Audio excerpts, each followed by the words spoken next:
अस्सलाम वालेकुम नाज़रीन, मैं हूं अरसलान खोकर। आप देख रहे हैं प्रोग्राम प्ले फील्ड। इतनी ज़्यादा Pakistan cricket, Asia cup, Pakistan Bharat, Pakistan cricket की परफॉर्मेंस, स्क्वाड का मवाजना, इतनी जंग छिड़ गई है इस बात पे कि सोशल मीडिया पर आग बरपा है। पाकिस्तान क्रिकेट टीम का जो स्क्वाड यूएई में होने वाली ट्राई नेशन सीरीज़ और उसके बाद एशिया कप के लिए सिलेक्ट हुआ, उसमें ना तो रिजवान है और ना ही बाबर आजम है। शाहीन है, लेकिन ये दो मौजूद नहीं है। हालिया परफॉर्मेंसेस अगर वनडे की बुनियाद पर भी हम देखें तो लास्ट वनडे सीरीज़ हमने वेस्ट इंडीज़ के साथ खेली और इससे पहले आखिरी वनडे सीरीज़ हमने खाली वर्ल्ड कप ही खेला। उसके बाद तो वनडे का तो नामो निशान ही नहीं है। 2027 में होने वाला वनडे का वर्ल्ड कप कितनी अहमियत का हामिल होगा हमारे लिए, क्योंकि हम शायद T20 को इतना फोकस कर रहे हैं कि हमारे सारे वो खिलाड़ी जो सेंट्रल कॉन्ट्रैक्ट की बी कैटेगरी में, चूंकि ए कैटेगरी में कोई कॉन्ट्रैक्ट हासिल करने में कामयाब नहीं हुआ, वो अपनी परफॉर्मेंसेस की वजह से नहीं हुआ और गलत भी नहीं है। एक लिहाज से मैं बार बार कह रहा हूँ, गलत नहीं है। किसी की परफॉर्मेंस ए कैटेगरी वाली थी ही नहीं। अगर किसी को देते तो मुझे बड़ा दुख होता, फिर हम उस पर भी बहस कर रहे होते। इंक्लूडिंग बाबर आजम, रिजवान शाहीन जो कि टॉप ए कैटेगरी के प्लेयर रहे हैं, उनकी परफॉर्मेंस डिक्लाइनिंग का शिकार है। ये मैंने नहीं सोचना, ये पाकिस्तान क्रिकेट बोर्ड ने और बाबर आजम, शाहीन और रिजवान ने सोचना है। शाहीन को फिर भी मौका मिल रहा है, बाबर रिजवान को रेस्ट करवाया जा रहा है या टीम में सिलेक्ट नहीं किया जा रहा। ड्रॉप का वर्ड बहुत ही इंतहाई बुरा, तज़ीक आमेज़ होता है, तो हम ये नहीं कहेंगे। सिर्फ सिलेक्शन के प्रोसेस पर वो अभी नहीं आ पा रहे हैं T20 को लेकर। वनडे और टेस्ट में ऑब्वियसली वो मौजूद हैं, लेकिन T20 को लेकर नहीं आ पा रहे। सलमान अली आगा बी कैटेगरी में और शायद उसकी वजह कैप्टेंसी है। सलमान अली आगा की भी परफॉर्मेंस उस तरह जस्टिफाई नहीं करती। हसन अली वापसी होती है, बी कैटेगरी में आ जाते हैं। शादाब कुछ नहीं खेलते, इंजर्ड हो जाते हैं, बी कैटेगरी में आ जाते हैं। चूंकि वो नायब कप्तान है, टेस्ट के नायब कप्तान को हम उठा के सी कैटेगरी में भेज देते हैं, सऊद शकील को, और टेस्ट के कैप्टन शान मसूद को डी कैटेगरी में भेज देते हैं। आज से पहले की रिवायत रही है कि कप्तान जो होते हैं उनकी परफॉर्मेंस को जज नहीं किया जाता था, उन्हें टॉप कैटेगरी में रखा जाता था। ए तो ख़त्म ही पहली बार हुई है, लेकिन उन्हें टॉप कैटेगरी में ए में ही रखा जाता था या हाथ से हाथ बी में रख दिया जाता था। लेकिन ये डी कैटेगरी में टेस्ट कैप्टन, इससे आपकी प्रायोरिटीज़ भी सेट होती हैं। आज मैं बड़ी डिटेल बात करूंगा। भारत ने भी ओके कर दिया है जी, भारत आ रहा है खेलने के लिए, हरी झंडी दिखा दी है भारत के बोर्ड ने कि चलो भाई, और गवर्नमेंट ने जाओ जाके खेलो एशिया कप में। घुटने टिकवा दिए मोहसिन नकवी साहब ने, शानदार डिप्लोमेसी, शानदार एडमिनिस्ट्रेशन के ज़रिए। ये कमाल, मोहसिन नकवी साहब को इसका भरपूर क्रेडिट जाता है। बड़े ज़बरदस्त तरीके से उन्होंने भारत जैसे मगरूर साजिशी बोर्ड को घुटने टिकवाए और एशिया कप को ख़राब होने से बचाया। इस पर भी बात करेंगे। भारत का 15 रुकनी स्क्वाड वर्सेस हमारा स्क्वाड 17 रुकनी, ज़रा इस पर बात करेंगे। ज़िशान नादिर महसूद ने ज्वाइन किया है, साबिक फर्स्ट क्लास क्रिकेटर हैं, क्रिकेट एक्सपर्ट हैं। साथ उनके वसी शाह क्रिकेट एक्सपर्ट भी हैं, क्रिकेटर भी हैं, और साबिर हुसैन ने ज्वाइन किया है, क्रिकेट एक्सपर्ट तो हैं ही, स्टैट्स गुरु भी हैं हमारे और हमारे प्रोग्राम के रेगुलर हिस्सा भी हैं ये हजरात। बहुत शुक्रिया जी तीनों का। ज़िशान साहब, पहले तो ज़रा हम सेंट्रल कॉन्ट्रैक्ट से बात करेंगे सर। ए कैटेगरी का खात्मा और बी कैटेगरी में बहुत सारे प्लेयर जिनकी अभी कम बैक ही हुआ था, वो बी कैटेगरी में आ गए। मज़े की बात है, खुशदिल को भी मिल गया है कॉन्ट्रैक्ट, हुसैन तलत को भी मिल गया है। थैंक यू इस्लाम प्रोग्राम में इनवाइट करने के लिए। बहुत ही मुज़ायका खेज बात है। नो डाउट हमारे जो परफॉर्मेंसेज है वो भी इतनी अच्छी नहीं रही, लेकिन वो परफॉर्मेंसेज क्यों अच्छी नहीं है उसके पीछे भी एक बहुत बड़ी वजह है। जब यहाँ पे इंग्लैंड की टीम आई टेस्ट मैच खेलने, तो एकदम से हमने जो है वो शिफ्ट किया और हम आकिब जावेद को जो है वो ले आए कि वो हरफन मौला है और वो जो है वो पाकिस्तान की क्रिकेट को चार चांद लगा देंगे। साथ में जो है वो शाहिद असलम साहब और साथ में फिर वहाब रियाज साहब और मुदस्सिर नजर, ये एक टीम है। ये वो टीम है जिन्होंने मेरे ख्याल से ठेका उठाया हुआ है पाकिस्तान की क्रिकेट को तबाह करने के लिए। आप देखें कि ये कितनी मुज़ायका खेज बात है कि आप दुनिया को खुद बता रहे हैं कि हमारा कोई प्लेयर ए कैटेगरी के लायक नहीं है, कोई प्लेयर ए कैटेगरी के लायक नहीं है, ये आप खुद बता रहे हैं उनको। आपका बाबर आजम है, उसको आपने ए कैटेगरी से निकाल दिया, आपने रिजवान को निकाल दिया, आपने शाहीन को निकाल दिया, और मजे की बात ये, जैसे आपने खुद बताया कि शान मसूद को आप सी कैटेगरी दे रहे हैं जो टेस्ट का कप्तान है, और जो सी या डी मेरा डी कैटेगरी, सऊद शकील को सी दी है। सलमान आगा को मेरे ख्याल से सी कैटेगरी दी है नहीं, जो बी। कि आपकी team. Salman Ali Agha B category में, सऊद शकील सी कैटेगरी में, शान मसूद डी कैटेगरी में। माशाल्लाह माशाल्लाह, बहुत अच्छे। ये आपने बिल्कुल बताया कि इस वक्त ये बिल्कुल थोड़ा सा मैं इसमें वो भी कहूंगा कि ये बड़ा अच्छा आपने एनालाइज किया है। जिसने भी ये कैटेगरी बनाई है उन्होंने बताया है कि ये हमारी क्रिकेट रह गई है कि हम अपने कप्तानों को बी कैटेगरी, और जो बिल्कुल डोमेस्टिक में भी परफॉर्मर नहीं है उनको भी हम कॉन्ट्रैक्ट देंगे, और जो परफॉर्म कर रहे हैं और टीम का हिस्सा है उनको हम कुछ भी नहीं देंगे। ये आप बिल्कुल दुनिया को बता रहे हैं कि इस वक्त हमारी क्रिकेट कैसे चल रही है। ए किसी को कैटेगरी कुछ का बता, खात्मे पे कुछ नहीं कहेंगे? मेरे ख्याल से मैं जब प्रोग्राम ये स्टार्ट किए हैं तो मैंने बहुत पहले ये बताया था कि 2015 का वर्ल्ड कप जो होगा वो पाकिस्तान अफगानिस्तान की तरह खेलेगा, और अफगानिस्तान जो है वो पाकिस्तान की तरह खेलेगा 2019 का वर्ल्ड कप, सॉरी। और वो करते करते 2023 तक बात आ गई, और अभी आप 2027 में देखेंगे कि हमारी परफॉर्मेंसेस कैसी होंगी। आपके पास टीम ही नहीं होगी, आप परफॉर्मेंस तो छोड़ दें। नसीम शाह कहीं भी नहीं है।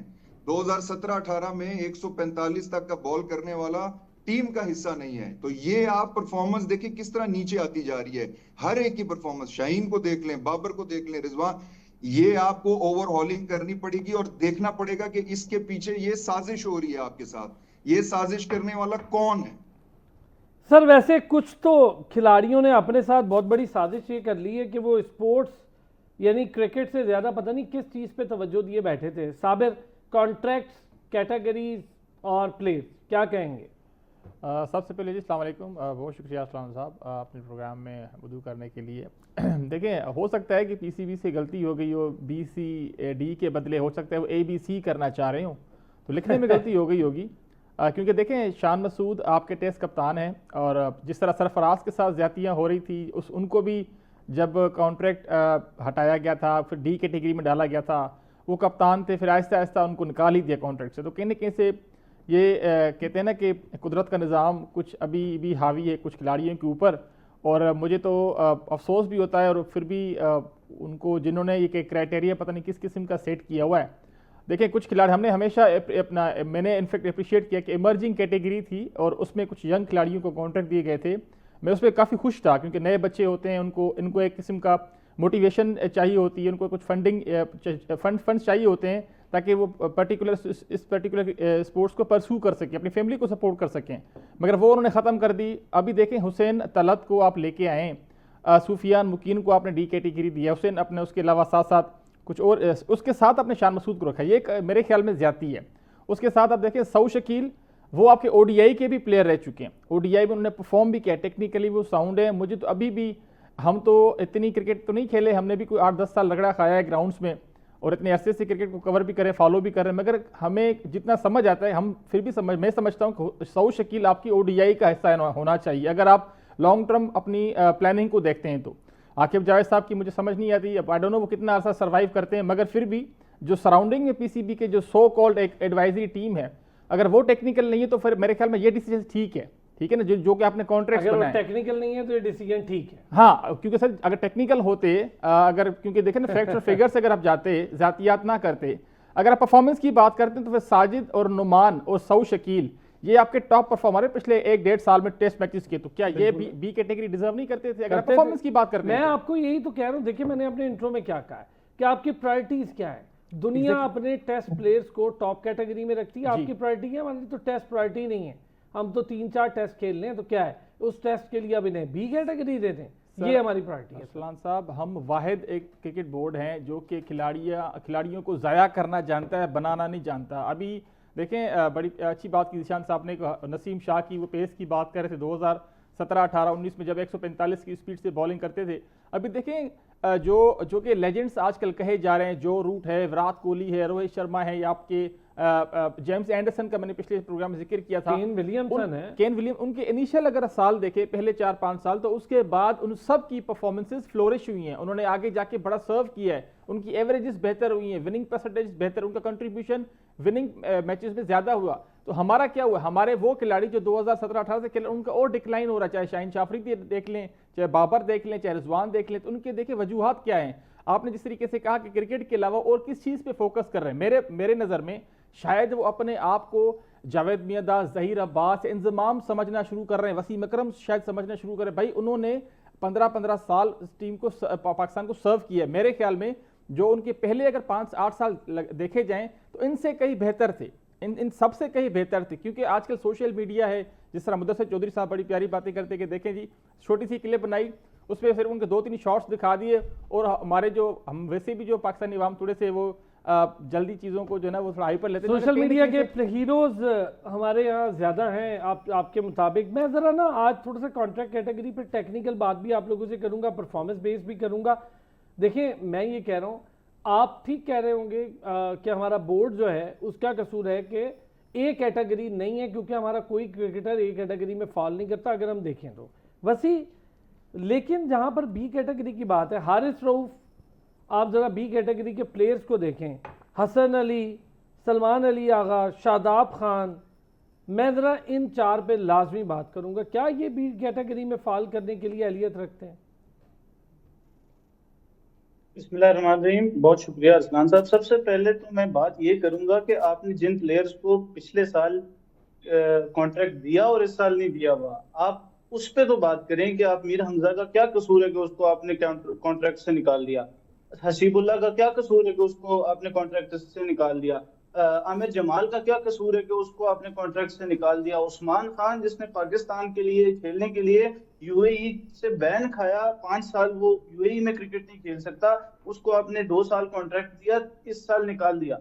सबसे बड़ा सवाल ये है पीसीबी से और पीसीबी में बैठे लोगों से कि आप क्या कर रहे हैं। आप अपने प्लेयर्स को यानी चलें, ठीक है, आपने जिसको दे दिया उस पर अलग से बात हम करते हैं। इन 5 प्लेयर्स, मीर हमजा आपका टेस्ट में सबसे अच्छा बॉलर है, ठीक है, आप आमिर जमाल को देखें तो वो एक अच्छा प्रॉपर ऑलराउंडर है आपके पास जो आपको बहुत लंबा सर्व कर सकता है।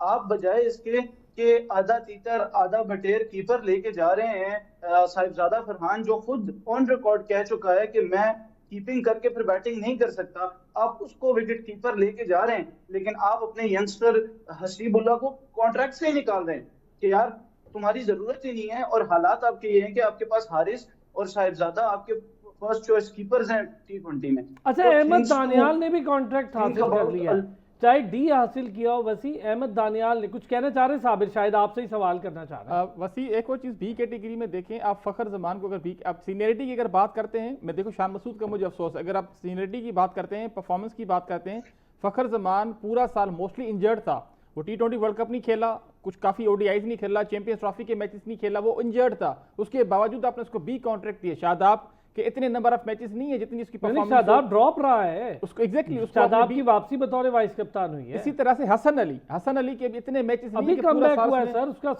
2 साल बाहर बैठा रहा। जी वसी सर ये जो नाम आपने लिए हैं ना, विद ऑल ड्यू रिस्पेक्ट, लेकिन ये तमाम 11 में होने के काबिल नहीं है, चाहे वो शादाब हो, चाहे वो हसन अली हो, चाहे वो फ़खर जमान हो। फ़खर जमान को तो सर पैकेज है ना। अच्छा, यहाँ पर एक मिनट पैकेज करते हैं ना, 2 महीने का उसका पैकेज होता है, वो फिट रहता है उस दौरान, उसने अगर कोई मैचेस आके 2 4 5 तो खेल लिए। मुझे इस पे कमेंट लेने दे जिशान भाई, ये जो वसी कह रहे हैं, जिशान भाई वसी कह रहे हैं कि जिनके नाम ले रहे हैं वो एक साथ 11 के स्क्वाड में नहीं आ सकते।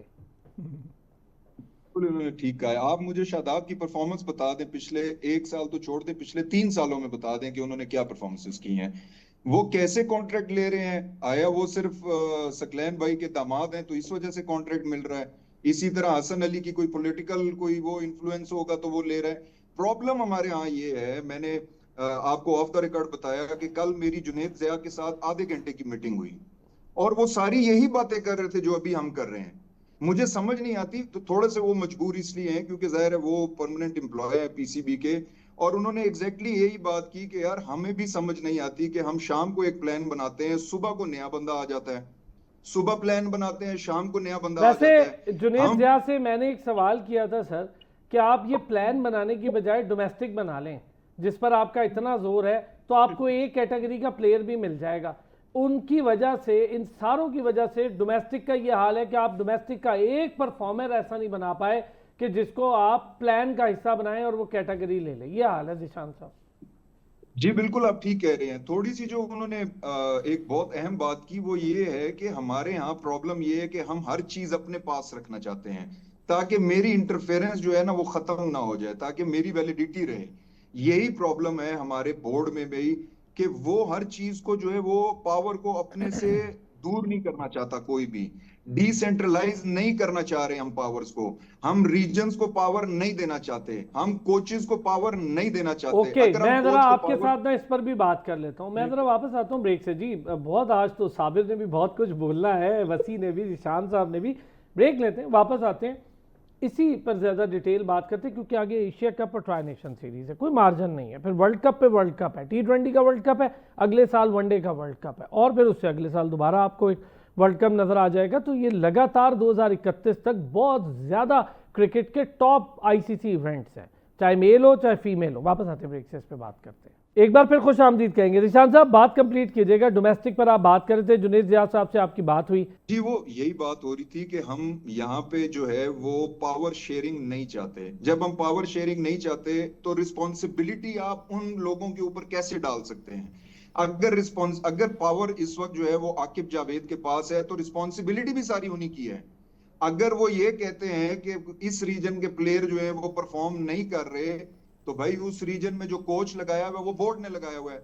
वहां का जो प्रेसिडेंट है वो बिल्कुल इस वक्त फारिग है, क्योंकि उसकी ना कोई बात सुनी जाती है, ना उनसे कोई मशवरा लिया जाता है। आपने 12-13 जितने भी रीजन है, आपने उसमें एक हेड कोच बनाया हुआ है जो रिपोर्ट करता है इस कमेटी को। अब वो पता नहीं क्या नाम है उस कमेटी का, लेकिन बस वो ये वाली कमेटी है जिसमें आकिब जावेद और ये सारे लोग हैं। अब वहां से अगर कोच उनको कोई इनपुट देता है तो भी वो नहीं मानते, क्योंकि वो चाहते हैं कि जैसा वो कह रहे हैं वैसा होना चाहिए। तो फिर बेचारे कोच तो नौकरियां कर रहे हैं, उनको तो 3-4 लाख रुपए मिल रहे हैं, तो वो क्यों छोड़ें वो चीज? तो वहां पे जो भी बात करेगा वो उसके अगेंस्ट जाएगी। यही सारी बात हमारी कल हुई कि यहाँ पे बोर्ड में इस वक्त पढ़े लिखे लोग जो है वो टेक्निकल पोजीशंस पे चाहिए।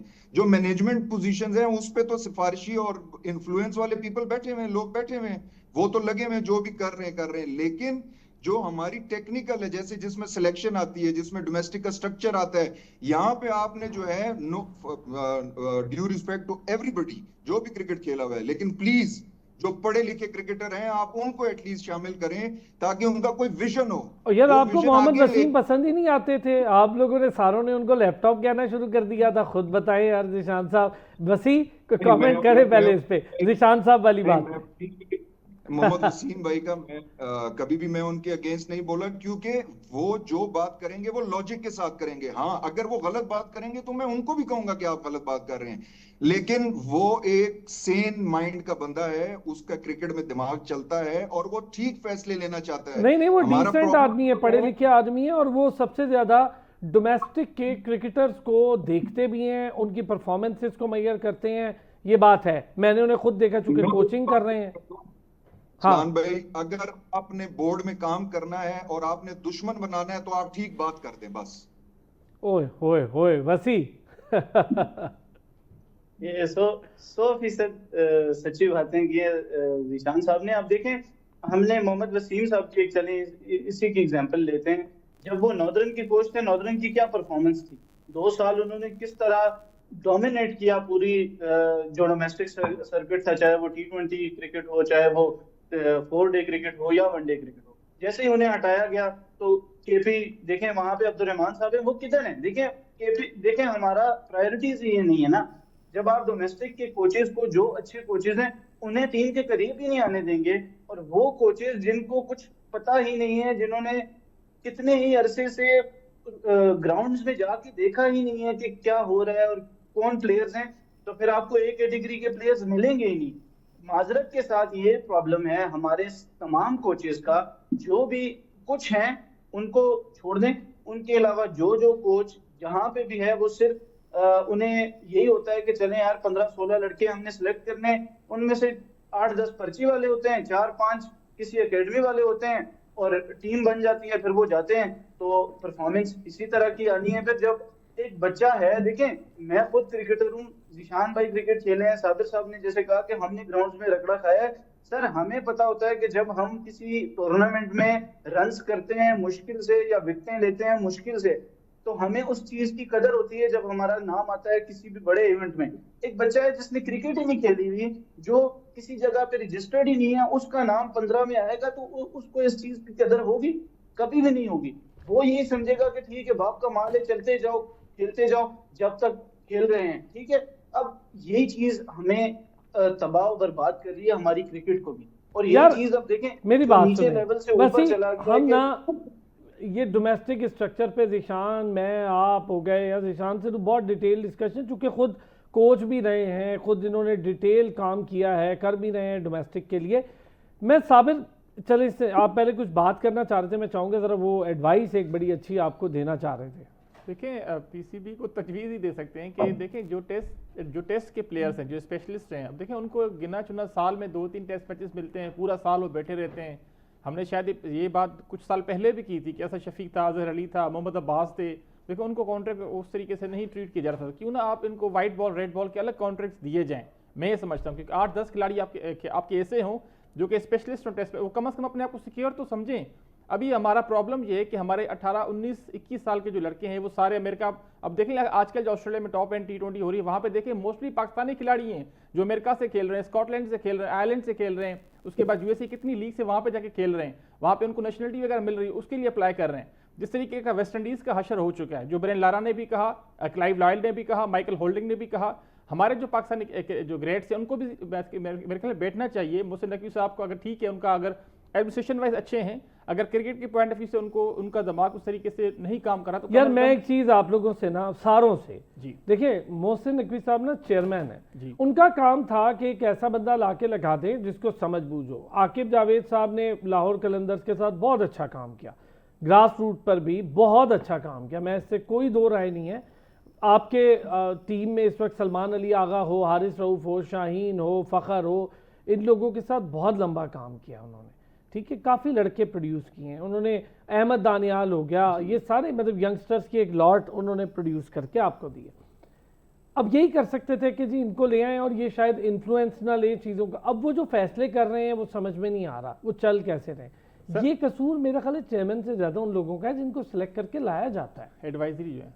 हाँ, तो ये जो क्रिकेटर्स हैं इनका कसूर है ना सर। अच्छा सर, देखिए चले, हमने हमेशा सपोर्ट किया, जब भी स्क्वाड अनाउंसमेंट होता है, चाहे सिलेक्शन कमेटी आती है, हमने हमेशा उसको बैक किया, सपोर्ट किया, मगर खुदारा इसको कंसिस्टेंसी बनाएं, इसको चांस, इसको उनको प्रॉपर दें। जो भी आप पॉलिसी, अगर आप लेट सपोज आप पॉलिसी लेके आए कि जी हमें T20 में हमें जो स्ट्राइक रेट 150 वाले चाहिए, हमें यंगस्टर्स चाहिए, ठीक है, अब बाबर को साइड पे कर दें, फिर इस पर स्टिक रहें।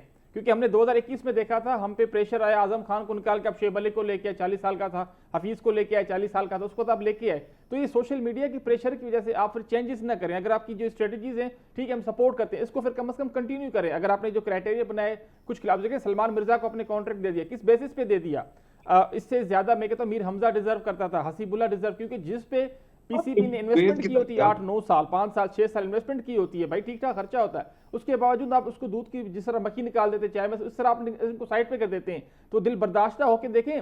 मुझे ये बताएं, 2 नाम बता सकते हैं साबिर, कोई जो काम कर लें पाकिस्तान, जो एक सिलेक्शन में और एक आपके एडमिन में चले जहां जरूरत डोमेस्टिक के लिए पड़े। अब्दुल्ला खुर्रम नियाज़ी जी जी जिशान, मैंने कहा मैं बताऊं आपको, वसी भाई को टेंशन ना दें, बताएं साबिर भाई। देखें, पहले तो कॉन्ट्रैक्ट जो है उसमें आकिब जावेद भी नहीं है। आपने उनको ऑस्ट्रेलिया न्यूजीलैंड लेके के इतनी अच्छी बॉलिंग करवाई, इतनी तेज बॉलिंग करवाई, अभी कॉन्ट्रैक्ट से बाहर है। सलमान मिर्जा आता है, वो कॉन्ट्रैक्ट लेके चला जाता है। सलमान मिर्जा अच्छा बॉलर है, कोई नो डाउट इसमें। तो फिर आपने आकिब को क्यों खिलाया आपने? अच्छा वो छोड़े, आपने जो बांग्लादेश के खिलाफ वो टेस्ट डेब्यू करवाया था, उस लड़के का तो मुझे नाम भी नहीं आता, वो टेस्ट प्लेयर जो बन गया है, नहीं, राइट आर्म फास्ट बॉलर का जो एक टेस्ट खेला है, मुझे उसका नाम ज़हन में नहीं आ रहा।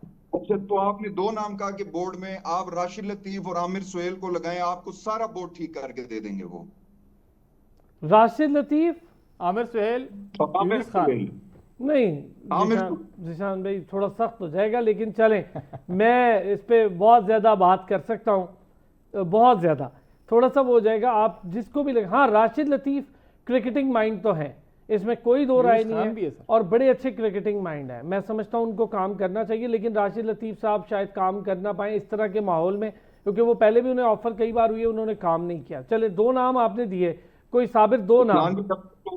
अब्दुल रऊफ इस वक्त जो है वो स्ट्रेंथ एंड कंडीशनिंग में एमफिल कर चुके हैं और वो वो तो बहुत आगे पढ़ा लिखा है और डॉक्टरी कर रहे बहुत हैं, जेन्युइन PhD कर बंदा रहे है। हैं। अब्दुल रऊफ वो बहुत जेन्युइन PhD आदमी कर रहे है। हैं वो बंदा। जी जी वो पागल नहीं है जो पीएचडी कर रहा है, उसको पता है कि मुझे पाकिस्तान बोर्ड में कुछ नहीं मिलेगा, वो अपना फ्यूचर कहीं और देख रहा वो है। तो आप इस पाकिस्तान तरह बोर्ड के पर लोगों को तनकीद बहुत नहीं करते हैं, चाहते। उनको नहीं मिलेगा, तो उनको ये वाकई तो कुछ नहीं देखिए, मिलेगा। जो तनकीद इस तरह करते हैं के उनको तो लोगों चांस को मिलता नहीं है। चाहते कि वो हमने पास पे काम देखा है, करें। हमने पास पे देखा है जो कि ज्यादा तनकीद करते हैं टीवी पे बैठ के उनको। नाम दो नाम साबिर। सर देखिए, क्रिकेट के पॉइंट ऑफ व्यू से मैं तो देखिए राशिद लतीफ और यूनिस खान का, आकिब जावेद भी अच्छे हैं, मगर फिर भी मैं कहूंगा कि एडमिनिस्ट्रेशन के पॉइंट ऑफ व्यू से आई डोंट नो कैसे, मगर यूनिस खान का और राशिद लतीफ दोनों को मेरे ख्याल PCB वसी के साथ जल्दी मिलाना से दो नाम, फिर हम ब्रेक पे जाएंगे। सर राशिद लतीफ और मिसबाउल हक। मिसबाउल हक को पहले काम करा फिर के वो आप चार खुश ओहदे नहीं ले हुए। लेंगे फिर वो। हाँ, मिसबाउल हक को पहले काम करा सर, के आप उनके- खुश नहीं हुए लगता है। उनके एक बेटे ब्रेक, को ये करते रहे। और एक और चीज मैं ब्रेक लेता हूँ, आपने ब्रेक से अगर आता ब्रेक हूँ, की आप तरफ कर नहीं लीजिएगा जाना तो मैं बात। एक चीज ऐड करना चाह रहा अच्छा, मैं ब्रेक लेता हूँ, ब्रेक से आता हूँ, फिर आप इस पे ऐड भी कीजिएगा। एक छोटा सा ब्रेक लेते हैं। एक बार फिर खुश आमदीद जी जनाब, क्या ऐड करना चाह रहे हैं आप वसी? सर, मैं साबिर साहब की बात पे ऐड करना चाह रहा था कि T20 में उन्होंने कहा कि 150 वाले स्ट्राइक रेट वाले, आपका ये जो स्क्वाड है 17 मेंबर स्क्वाड, इसमें 150 प्लस सिर्फ एक प्लेयर का स्ट्राइक रेट है और वो है हसन नवाज। और उसका सैंपल साइज कितना है? 11 इनिंग्स हैं, 6 जीरोज हैं। उसके अलावा कोई भी प्लेयर आपका 140 प्लस स्ट्राइक रेट वाला नहीं है। 137 है साइम अयूब का। और उससे एक और बड़ी जो चीज है जो मैं रात को देख रहा था कि और जितने भी प्लेयर्स आप लेके गए हैं उनका स्ट्राइक रेट बाबर आजम से कम है। Be it Faheem Ashraf, be it Khushdil Shah, be it your captain Salman Ali Agha, be it Sahibzada Farhan, be it Fakhar Zaman, सबका स्ट्राइक रेट बाबर आजम से कम है। और एवरेज की तो बात ही ना करें। और 150 प्लस सिर्फ हसन नवाज का है। और उसकी भी आप सिर्फ ये देख लें कि सैंपल साइज आपके पास सिर्फ 11 इनिंग्स का है, उससे लंबा आपके पास नहीं है। और उसमें भी 6 जीरोज हैं। और जब चलता है तो चलता है, नहीं तो नहीं चलता। सर तो हमारे ये चीज है कि आप मुझे ये बताएं, उस दिन मुझे प्रेस कॉन्फ्रेंस की समझ नहीं आई कि माइक हेसन ने ये कहा कि बाबर को अपनी गेम में इम्प्रोवाइजेशन और स्ट्राइक रेट बेहतर करने का वो चाहिए। तो वो ये बात सलमान अली आगा को क्यों नहीं कहते? वो यही बात फहीम अशरफ को क्यों नहीं कहते? और वो यही बात केन विलियमसन को क्यों नहीं कहते थे जब वो न्यूजीलैंड के कोच थे? 123 का स्ट्राइक रेट है सर केन विलियमसन का। तो आपकी वो सारी आकिब भाई बातें, सारी न्यूजीलैंड के कोचिंग कोच बाबर आजम पे आती है। आपने सारी कोचिंग बाबर आजम को करवानी है कि वही अपना स्ट्राइक रेट भी 170 का कर ले, वही एवरेज भी 150 की कर ले, और वही आपको छक्के भी मार के दे, वही आपको चौके भी मार के दे, वही सिंगल हैंडेडली आपको मैच जिता के दे। और 10 प्लेयर्स का क्या काम है आपका टीम के अंदर? और ये तो ये मुझे चीज भी है कि बड़े आप बड़े अरसे समझ नहीं आई। सोचे समझे आज बात ना करें। जो आपकी वनडे की रैंकिंग है ना, आज अब इस पोजीशन पे जहां पर बहुत बुरी परफॉर्मेंसेज है, मैं खुद अग्री हूं कि बाबर की परफॉर्मेंस बिल्कुल अप टू द मार्क नहीं है। उसकी बहुत सारी रीजंस हैं, मैं उस पर बात कर सकता हूं, लेकिन आज भी नंबर 2 खिलाड़ी है ओडीआई का, वर्ल्ड रैंकिंग का। जिशान साहब कुछ कहना चाह रहे थे किसके बारे में? सॉरी सर, ये बाबर आजम की जो बात हो रही है। देखिए, मैं कितनी दफा बाबर आजम के बारे में, मैं क्या सभी बात करते हैं, मैं थोड़ा सा अगर इसको क्रिटिकली देखूं तो बाबर आजम को जो है फोकस करना चाहिए टेस्ट पे और वनडे पे। T20 का रिकॉर्ड जो है वो अगर बना भी लेंगे तो उससे कोई फर्क नहीं पड़ता, और अगर वो बहुत ज्यादा मैचेस भी खेल लें तो भी उससे कोई फर्क नहीं पड़ता। अगर हम बाबर आजम को T20 में ना भी खिलाएं तो इतना कोई प्रॉब्लम नहीं है। लेकिन अगर आप उसके अलावा जो 14 प्लेयर हैं वो तो ठीक सिलेक्ट करें। अगर आप खिलाना चाहते हैं आप बिल्कुल खिलाएं। लेकिन जैसे वसी ने बात की कि वो सिर्फ बाबर आजम को ये क्यों बताना चाहते हैं, क्यों माइक हैसन, क्योंकि ये माइक हैसन से ना पूछें, ये आकिब जावेद से पूछें कि उनको बाबर आजम से क्या दुश्मनी है। वो अच्छा प्लेयर बन गया है तो इसलिए आपको प्रॉब्लम हो रही है, वो आपसे ज्यादा टैलेंटेड है इसलिए आपको प्रॉब्लम हो रही भाई, मैं है, इसमें या थोड़ा सा पूरे ऐड करना चाहूंगा। पाकिस्तान में या दुनिया में उसका नाम लिया जाता है तो आपको प्रॉब्लम हो रही है। जी जी क्या भाई, प्रॉब्लम देखें, है? बाबर पे जितना बाबर खुद स्कोर भी नहीं कर रहा है ना सर, परफॉर्म करे ना, बैट से परफॉर्म करे ना, कब करेगा? यार इस्लाम से उससे परफॉर्म करवाएंगे जब आप एक मैच में खिलाते हैं दूसरे में बिठाते हैं, एक में खिलाते हैं दूसरे में बिठाते हैं। ये वही बाबर आजम और रिजवान है जिन्होंने इंडिया को 10 विकेटों से हराया, जिन्होंने इंग्लैंड को 10 विकेटों से हराया। उन्होंने जो है वो बड़ी बड़ी पार्टनरशिप की, 2-2-100 की पार्टनरशिप की। आप कहते हैं उनकी परफॉर्मेंस ठीक, तो वही परफॉर्मेंस जो जहां पे आपने उनको खराब करने की कोशिश की उसी से 4 महीने 6 महीने अच्छा, पीछे चले फर्ज जाओ और उनकी करें परफॉर्मेंस। मैं अगर पूछूं आपसे साबिर, बाबर के कैलिबर का प्लेयर हो और उसको एक मैच में बिठाएं, एक में खिला दें, ये खाली बाबर के साथ नहीं हुआ जी, रोहित शर्मा के साथ भी हुआ ये काम, कोहली के साथ भी हुआ। इमामुल हक जो है ग्लस्टरशायर की तरफ से 200 कर चुके हैं जी। वनडे इमाम में। का तो मैं कहता हूं, इमाम के साथ तो बहुत बड़ी ज्यादती है, वो अभी भी आपका ओडीआई का बेस्ट ओपनर है। जी साबिर।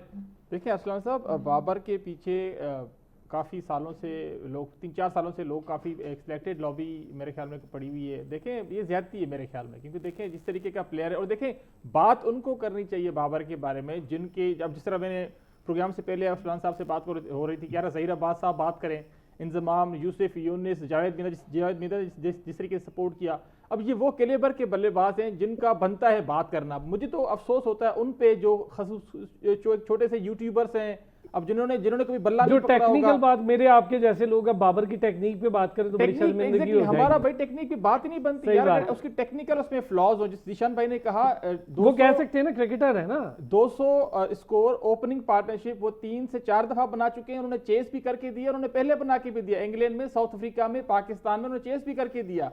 ठीक है, तो कहीं ना कहीं से अगर टेक्निकल प्रॉब्लम होता तो वो कहां से उसके 4000 रन बनते, ठीक है ना। उनकी 40 की एवरेज भाई T20 मैं बहुत में। अर्ली ये बात कर रहा हूँ, मुझे ये कोई खबर नहीं है और ये कोई मेरी इतलात या कहीं से कुछ नहीं, कि मेरा एक वैसे अपनी बात करूँ तो मुझे ऐसा महसूस हो रहा है कि शायद ट्राई नेशन सीरीज तो हो जाए, लेकिन एशिया कप में बाबर आजम आपको स्क्वाड में दिखाई दे, मुझे ऐसा लग रहा है। बस ऐसे वैसे मेरा ख्याल है। बनते हैं आपकी असलान साहब सर टेक्निकली आपने बहुत कुछ ना कहते हुए बहुत कुछ कह दिया सर। नहीं, ये खबर नहीं है यार, मुझे ऐसा लग रहा है, मुझे ऐसा महसूस हो रहा है, कोई इत्तलात नहीं है, उसकी बड़ी ठोस रीजन है कोई, और वो हम जब ट्राई नेशन सीरीज होगी तो डिस्कस कर लेंगे। वसी जल्दी से कुछ कहना चाहें?